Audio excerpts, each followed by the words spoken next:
हकीकत की असल राज सदाकत दे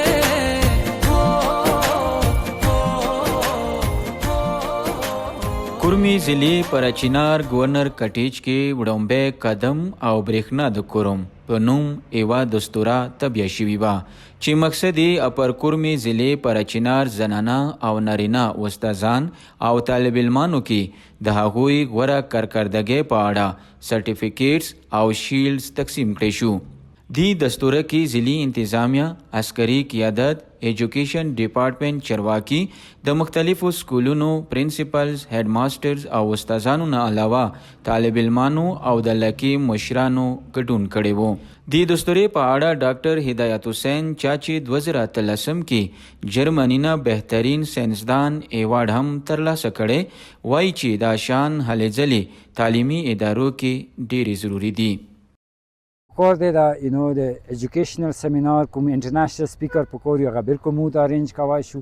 او ډي سماړي خبره کړې ده که تاسو د انټرنیشنل سیمینار انټرنیشنل سپیکر چې آنلاین وغیره هغه ته ارینج کوای شو او دویم هم چې د ډي سي کوم خبره وکړه کوم دی کورسز اپډیټ وغیره دا ډېر ضروري دي لکه مو 1980 والا کیمستري ده یا 1970 والا کیمستري ده که دا کورسز باره کې یا د هغه باره کې د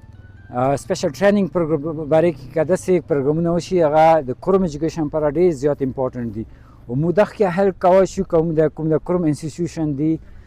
دی کوم کولیبریشن وي انټرنیشنل یونیورسټي سره ټریننګ ټیچر ټریننګ سټوډنټ ټریننګ یا آرټیفیشل کوم کورسز هغه کې موږ ټول هغه کولی شو خو موست امپورټنټ دا خبره ده کوم د نیو سلیبس کې بي اس وي اف اس سی وي یا میټریک کې د ای آی کورسز وي یا د هغه والا وي د کیمسټري کوم د 2005 یا 2020 پورې دا اپډیټس وي دا ډېر ضروري نو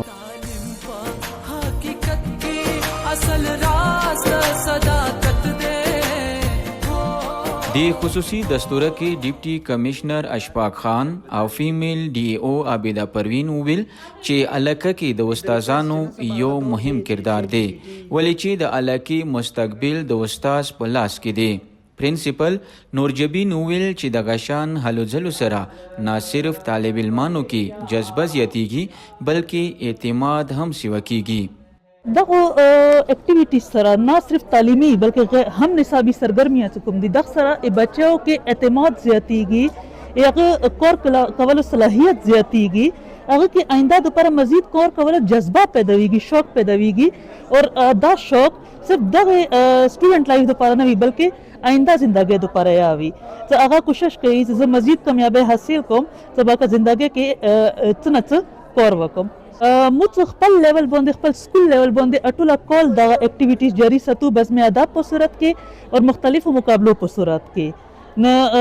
چونکه روح کول وی اځکه بچي ذهني طور په دي ته تیار وي اور همیشه لپاره وای کانفیډنس لیول ډیر زیات زیاتیږي سر. دستوره په اخیره کې غوړه کارکردګۍ طالب علمانو او استادانو ته سرټیفیکیټس او شیلډز ورکړي شو. د تعلیمي پوهانو ویناوه کچېرې دا شان هلې ځلې صرف یو ځل نه بلکې جری وساتلی شي نو دا به نه صرف تعلیمي میدان کې